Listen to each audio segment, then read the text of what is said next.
Most of the होकागे की death हमें series में एकदम अच्छे से दिखाई गई है। टोबीरामा सेंजू की डेथ हमें एकदम अच्छे से एक्सप्लेन कर दी गई थी कि उन्होंने अपने आप को सेक्रीफाइस कर दिया था निंजा वॉर के टाइम पे। थर्ड होकागे की डेथ तो हमें 7 एपिसोड तक दिखाई गई थी ओरोचिमारू के साथ फाइट करते हुए। फोर्थ होकागे यानी मिनाटो नामिकाजे की भी डेथ हमें एकदम अच्छे से दिखाई गई थी कुरामा के साथ फाइट करते हुए। लेकिन यहाँ पे the God Hashirama Senju first होकागे, इनकी डेथ हमें आज तक नहीं दिखाई गई। इनकी डेथ सबसे बड़ी मिस्ट्री है नारुतो में। मतलब मैं ऐसा नहीं बोल रहा कि ये सबसे बड़ी मिस्ट्री नारुतो। हाशिरामा सेंजू इतने ज्यादा पावरफुल थे कि उन्हें कोई मार ही नहीं सकता था। वो सेकंड स्ट्रॉन्गेस्ट शिनोबी अलाइव है। फर्स्ट पे तो अभी भी निंजा हथौड़ी ही है, तो वो इतने ज्यादा पावरफुल है कि उन्हें कोई मार ही नहीं सकता निंजा हथौड़ी के अलावा। और निंजा हथौड़ी ऐसा बंदा है कि वो किसी से बदला नहीं लेता, वो सबको माफ करने में बिलीव करता। और हाशिरामा सेंजू पीस में बिलीव करते। तो ये दोनों दोस्त थे। तो हाशिरामा सेंजू और निंजा हथौड़ी ये दोनों कभी फाइट नहीं कर सकते और इनकी कभी फाइट नहीं हुई। तो यानी निंजा हथौड़ी ने हाशिरामा सेंजू को नहीं मारा। हाशिरामा सेंजू इतने ज्यादा पावरफुल थे कि वो जब तक जिंदा था तब तक उस बंदे के आसपास भी कोई नहीं आया था। लेकिन बस एक बंदा था जो उनके आसपास आया था, वो था मादरा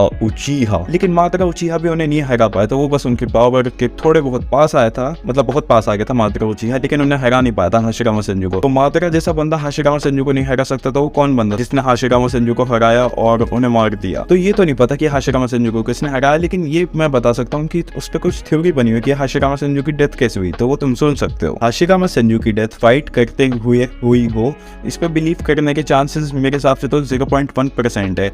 और वो 0.1% में इसलिए मैं बिलीव करता हूँ कि उनकी डेथ लड़ते हुई होगी, क्योंकि जब मादरा के साथ उनकी फाइट हुई हो तो मादरा ने उन्हें कुछ ज्यादा ही सीरियस इंजरी दे दी हो, जिसकी वजह से उनके अपोनेंट को पता चल गया हो कि हाँ भाई यहाँ पे हाशिरामा सेंजू वीकेस्ट पॉइंट है, तो यहाँ पे मैं अटैक करके उन्हें हरा सकता हूँ। ये एक थ्योरी है जिसपे तुम बिलीव कर सकते हो, लेकिन इस पर मैं बिलीव नहीं कर सकता, क्योंकि हाशिरामा सेंजू भाई जानते हो कितने तगड़े हीलर थे। वो बिना हैंड साइन यूज किया हील कर सकते थे, तो अपने आप को हील करने में उन्हें कोई दिक्कत आई नहीं होगी। तो इस पे बिलीव करना पॉसिबल नहीं है। या फिर ऐसा हो सकता है हाशिरामा सेंजू की डेथ ओल्ड या फिर किसी डिसीज की वजह से हुई हो, और ये बहुत ही ज्यादा जेन्युइन रीजन है। लेकिन इसमें एक लूप होल है। ओरोचिमारू ने जब भी हाशिरामा सेंजू को रीएनिमेशन जुत्सु से जिंदा किया तो वो हमेशा अपनी प्राइम में लौटे, मतलब इस एज में जिस एज में वो लड़के किसी को भी हरा सकते हैं। तो फिर इस पे बिलीव करना तो बहुत ही ज्यादा मुश्किल होगा कि उनकी डेथ ओल्ड एज में हुई हो। जब अपनी प्राइम में लौटे तो भाई ओल्ड एज से उनकी डेथ कैसे हो सकती है? और किसी डिसीज से उनकी डेथ हो, ये तो मैं मान ही नहीं सकता। भाई वो इतना बड़ा हीलर था, वो अपने आप को ऐसे नहीं हील कर सकता। मादरा ने बोला था वो बिना हैंड साइन यूज किए वो हील कर सकता है किसी को भी, तो अपने आप को हील करना नॉट अ बिग डील उनके लिए भाई। लेकिन जब मादरा को काबुटो ने जिंदा किया था रीएनिमेशन जुत्सु से, तो मादरा भी अपनी प्राइम में लौटा था। और जैसा कि तुम लोग जानते हो मादरा की डेथ एकदम ओल्ड एज में जाके हुई थी। तो मादरा पे जब रीएनिमेशन जुत्सु यूज किया तो वो भी तो अपनी प्राइम में लौटा था। तुम ये बोल सकते हो। तो हाँ, ऐसा हो सकता है, क्या पता ओरोचिमारू और काबुटो को कुछ ऐसा पता हो कि उन्होंने रीएनिमेशन जुत्सु को मॉडिफाई कर दिया हो, जिसकी वजह से हाशिरामा सेंजू या मादरा उचीहा अपनी प्राइम में लौटे हों। लेकिन फिर इसमें भी एक लूप होल आ जाता है। जब हिरोजन सारुतोबी को उन्होंने जिंदा किया था तो वो एकदम अपनी ओल्ड एज में लौटे थे। जिस एज में उनकी डेथ हुई थी उसी एज में वो लौटे थे। तो ऐसा